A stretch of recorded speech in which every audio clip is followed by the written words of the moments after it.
Hello, students. In this lecture, we're going to talk about Hamming codes. But before we get to the Hamming codes, let's talk a little bit about probability of two bit errors. I said it's small, but let's try to discuss it.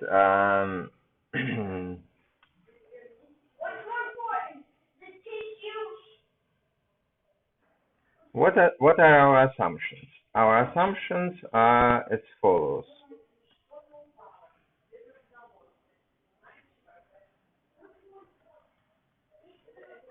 First assumption that we're going to make is that the probability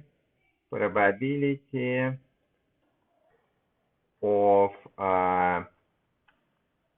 one single bit error is small. Single bit error is small. So we're going to assume that. So it's not really big. And second assumption that we're going to make that bit errors are independent. Bit errors are independent. So again, what does independent mean? That means that if one error happens, it doesn't affect how the second one happens, and vice versa. So with these assumptions, let's suppose some probability for the single bit error. Suppose probability of one single bit error is equal to like 1 out of 1,000. I don't know. It's not crazy small, but still. So what would be the probability of two single bit errors? Then the probability of two single bit errors is equal to, first of all, it's not really clear how to calculate it if you're just gonna state it like I did on this screen.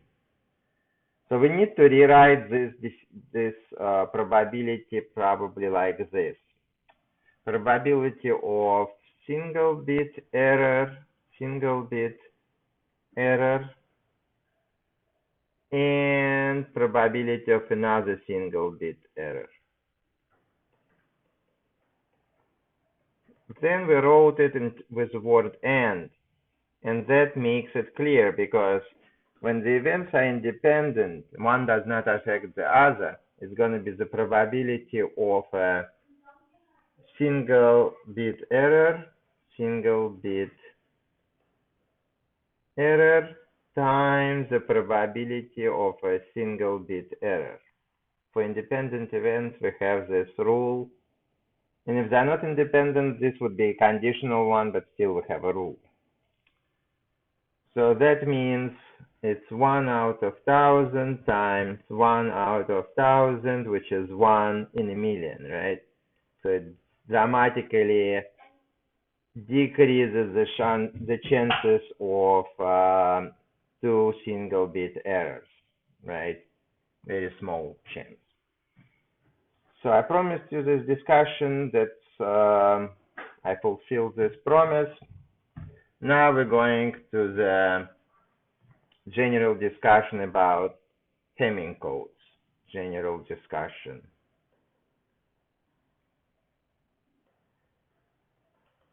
So what are the Hamming codes and who is Hamming? Let's try to put some light onto that. So we have the following few statements. Binary codes are often called Hamming codes. Hamming codes. And why? Because Richard Hamming Hemming studied binary codes at Bell Labs. Studied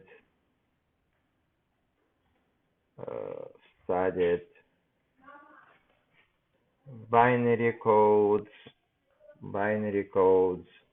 at Bell Labs. And very actively in these 2 years, 1948, 1949. And after him, these codes are often called Hemming codes. So what are the Hemming codes? Hemming codes have a couple of properties. Basically, they are fixed length codes, and that's important for our future discussions because in the future we'll study some codes that are not fixed lengths. And they're binary codes. So fixed length binary codes. But they have to be fixed lengths. So basically they have a fixed number of message bits, a fixed number of message bits. So how many message bits there will be, and the fixed number of total bits, and a fixed number of total bits.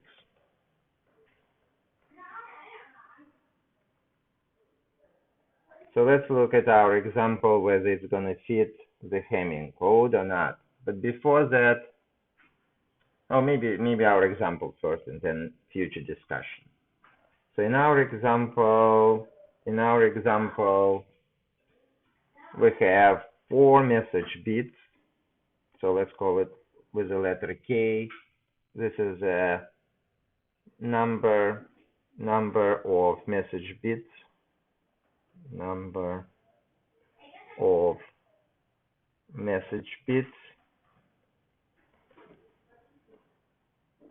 And we have 7, let's call it N, total number of bits.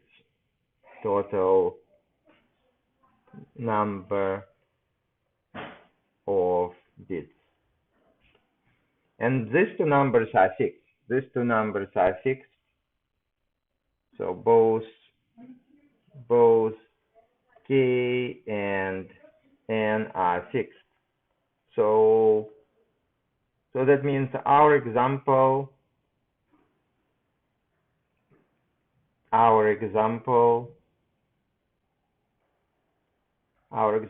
is a Hemming code. Our example is a Hemming code. It fits into the description. And people would call it 7, 4 or N, K Hemming code.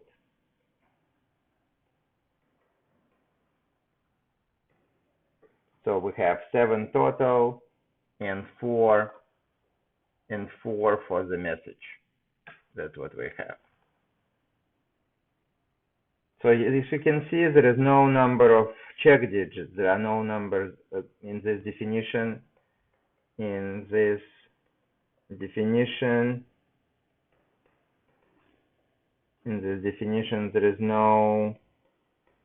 There is no number for check digits.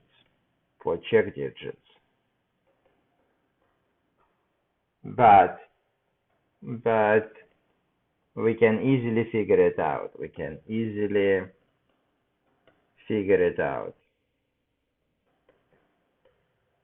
By subtracting K from N. So in our example,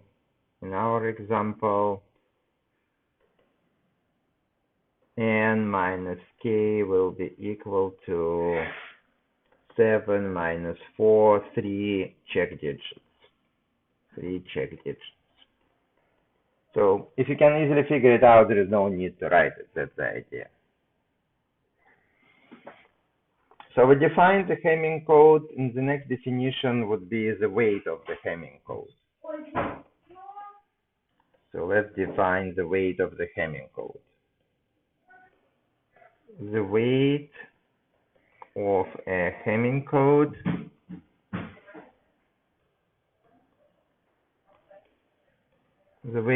Hamming code and usually it's denoted by letter T.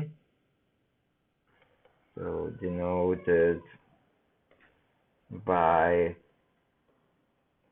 letter T, which is equal to the weight, is the smallest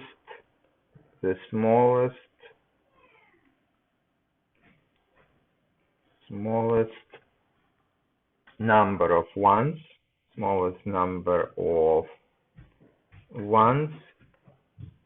that can appear in a legal code word.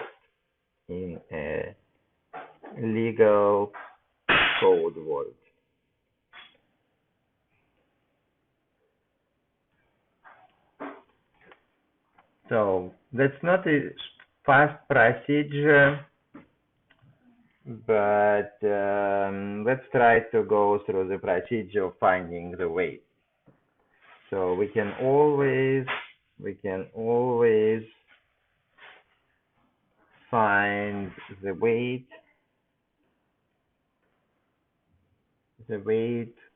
of a Hamming code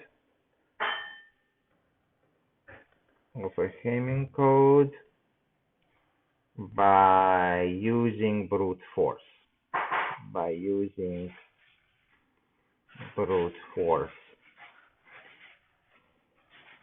And remember, brute force is not really great because it takes a lot of energy and strength. Let's try to do it at least once for our example. So for our example, 7, 4 Hamming code, that's our example. Hamming code. We have M1, M2, M3, M4, C1, C2, and C3. So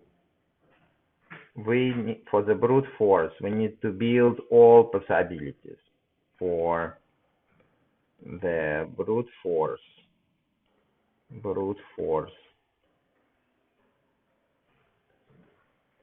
we need to build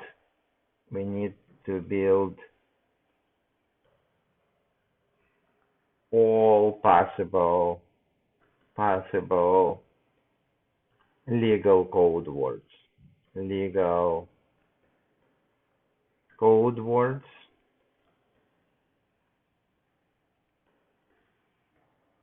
And count the number of ones. And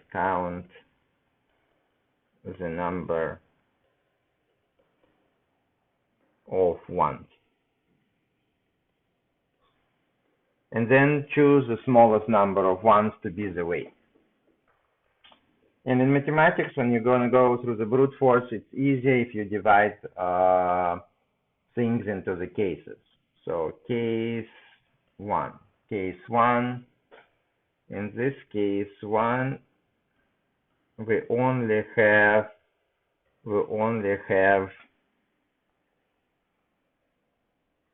one in the legal code message. So, right, and legal code message consists M1, M2, consists of M1, M2, M3, and M4. So only one here and the rest are zeros. So let's see how is it possible. So we have these possibilities: 1, 0, 0, 0, 0, 1, 0, 0, and we have 0, 0, 1, 0, and we have 0, 0, 0, 1. These are all possibilities, And this is M1, this is M2, this is M3, and this is M4. And remember, M3 was in the middle of all three circles if we use Venn diagram. So let's try to build this one. So what we're going to get is circle 1, circle 2, and circle 3. And we put 1, 0, 0, 0. 1, 0, 0, 0. So what about this circle? In this circle, we have the sum to be 1. So the check digit has to be 1. So we have an even parity. Then in this circle over here, we need to add 1. So we have an even parity. But here we have to keep it at 0. So we have to put 0. So the parity will not change. So how many ones do we have in this picture? We have 3 ones. We have 3 ones. All right. So what about this picture over here? This picture over here, let's try to build it. And if you build this picture, you're going to get 0, 1, 0, and 0. But if you look carefully at this picture and you take it and you're going to rotate it this way by 90 degrees, you will arrive to the picture over here, because this will be 1 and this will be 1, and you can clearly see if you just rotate it like this, you will get this picture, right? So it's going to be also 3, 1. And actually, if you take the last one, and I'll explain why do I go to the last one in a second. If you take the last one and you build a picture for it, let's see, it's going to be 0, 0, 0, 1. But then you would need to put 1, 1, and 0. But basically, it's the same as this one by rotating it this way. So what does it mean for us? Also 3 1s. And there is only one case left, which is this case, which is a different case. So why it's a different case? Because of the construction, right?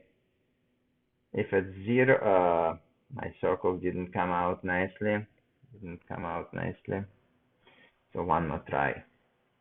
One circle, second circle, and the third circle.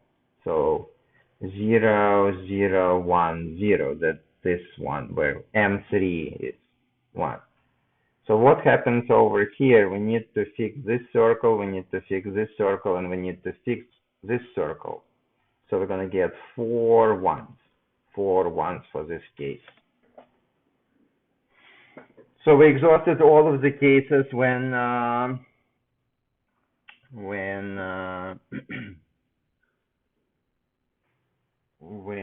only one 1 is present. So that means we go to case 2. And it's a brute force, so it will take us a while to figure out. So in case 2, we have 2 1s in the legal code word.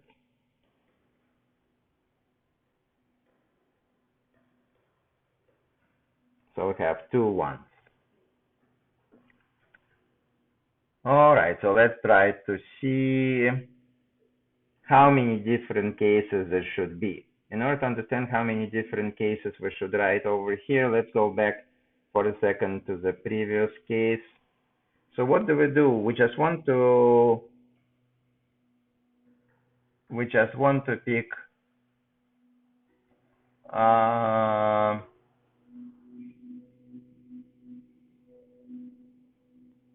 We just want to pick what? We want to pick one out of 4 places with no particular order, right? One place with no particular order, so it's 4C1, right? Which is 4P1 over 1P1, right?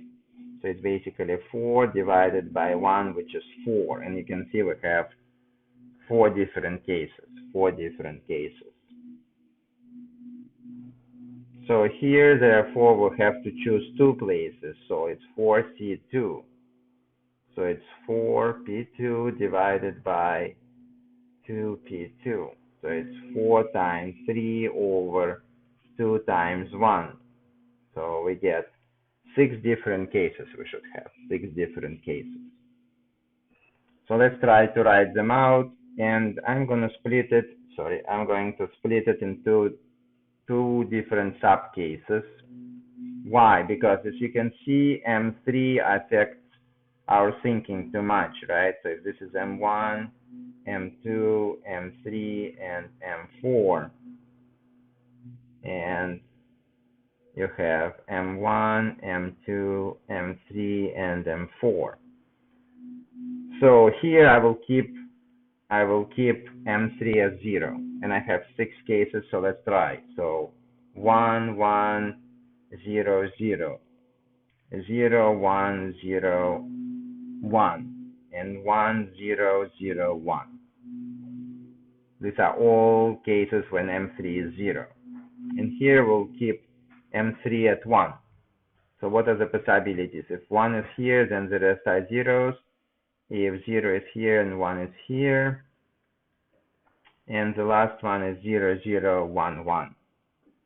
0, 0, 1, 1. And these are exactly 6 different possibilities for this situation.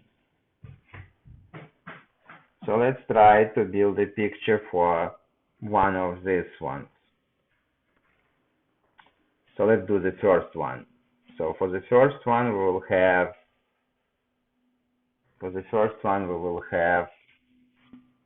the situation where we have 1, 1, 0, 0. So 1, 1, 0, 0. So this one is all set. We just put 0, so the parity is 2. Then over here we need to put 1, and over here we need to put 1. So we have 4 1s, right? But since M3 is 0, all of these cases will have the same picture, just rotated either clockwise or counterclockwise. But it's the same situation because M3 is 0. And we also need to build a picture for this one. So we'll take a circle,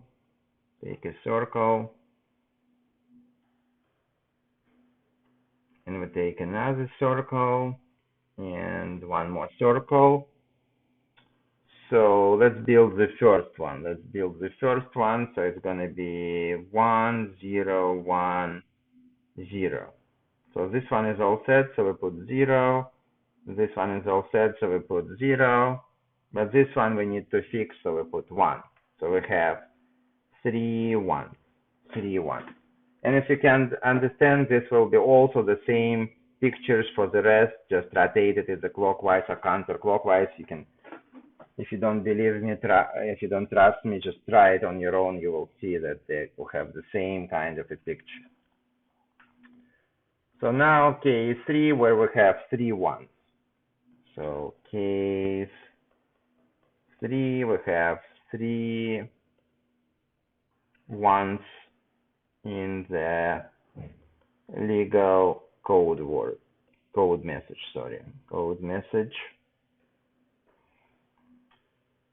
So let's try to do a similar situation. So we're gonna split it into the how many cases? So we need 4C3. So it's 4P3 over 3P3. So 4, 3, and 2 on top. And on the bottom we have 3, 2, and 1. 3, 2, and 1. So 3 goes away, 2 goes away, 1 is not really important. So we have 4 different cases. And again, we're gonna keep M1, M2, M3, and M4, and we're gonna keep M1, M2, M3, and M4. So here we're gonna keep M3 to be empty, and here it's 1, 1, and 1. So let's see.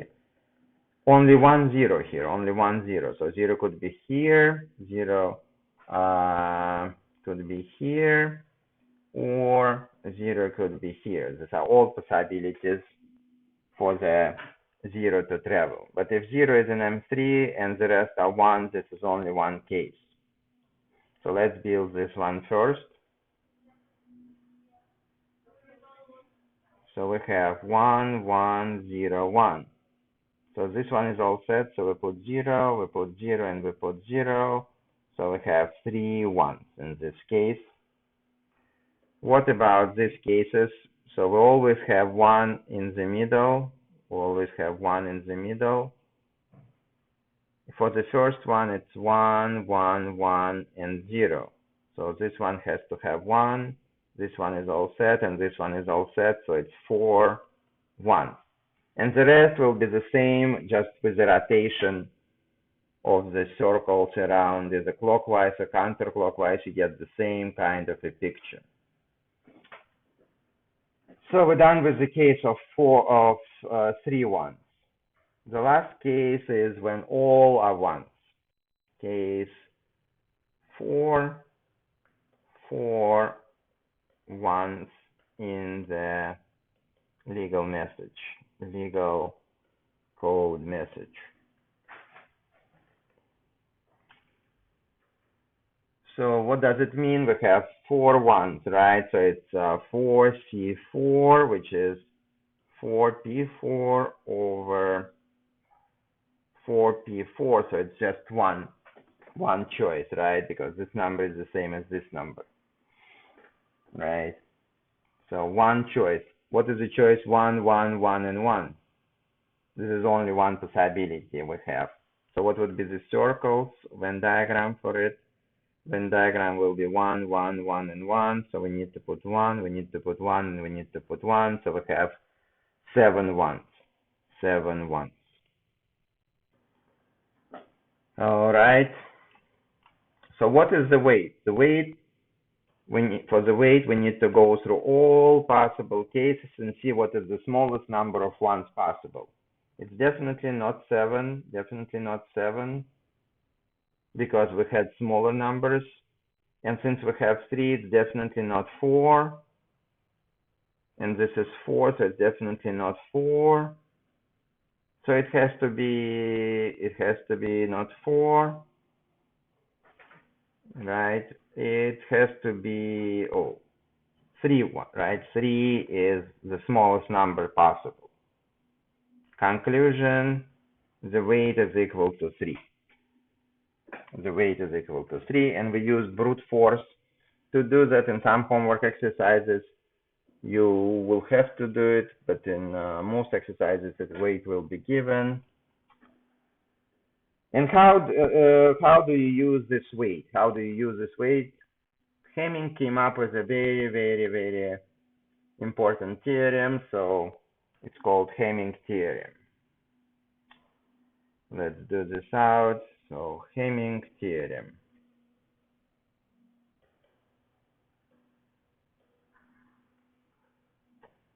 All right, so let's try to go through, maybe change the color.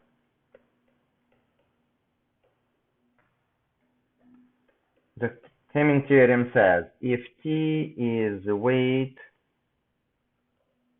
of the Hamming code,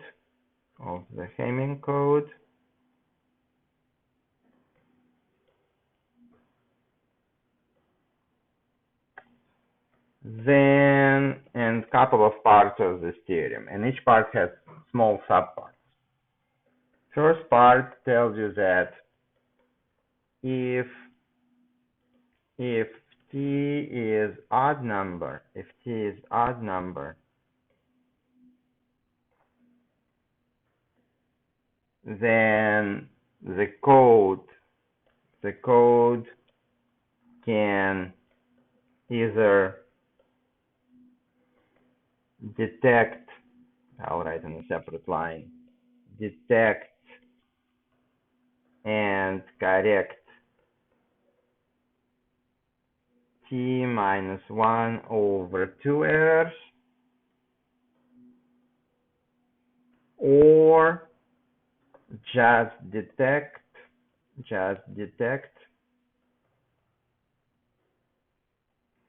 t minus 1 errors.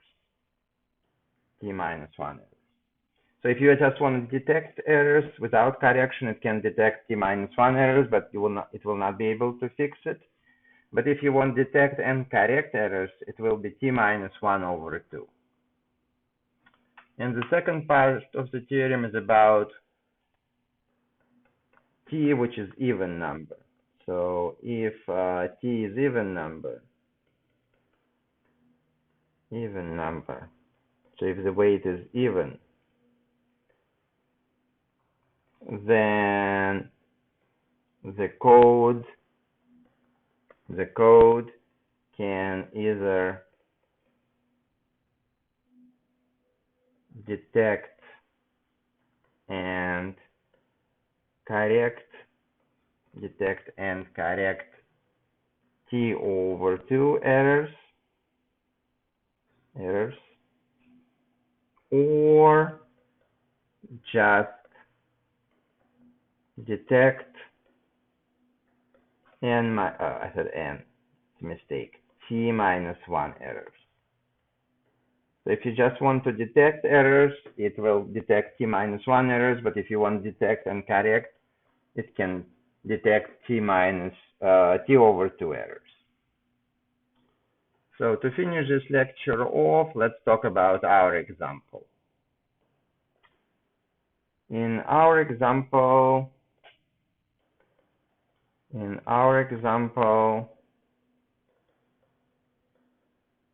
the weight t is equal to 3, 4, 7, 4 Hamming code. And we figure it out by using brute force. We figure it out by the brute force.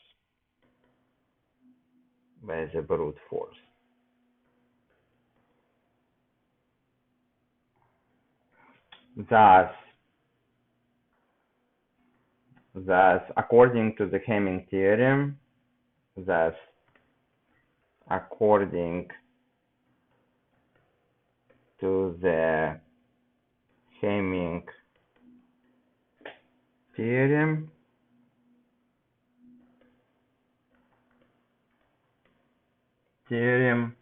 our code can either detect and correct. Let's try to figure out which part of the theorem we have to use. Our t is 3, which is odd number, so we cannot use the second part. We have to use the first part. So it has to be t minus 1 over 2 errors. Can detect and correct t minus 1 over 2, which is equal to 3 minus 1 over 2, which is 2 over 2, which is 1 error. And that's what we kind of figure out. If it's 1-digit error, our code always was able to figure out. So if you want it, and it was able to correct it, right? Remember, with Venn diagrams, we were able to find which digit is wrong, and we were able to fix it. Or just detect t minus 1, which is 3 minus 1, so it's 2 errors. So if there are 2 errors have happened, then it will be able to find that there is an error, but it won't be able to self-correct. But it's still important, and remember, probability of 2 errors is relatively small. All right, so probably a good way to stop. In the next lecture, we'll start talking about data compression. See you then.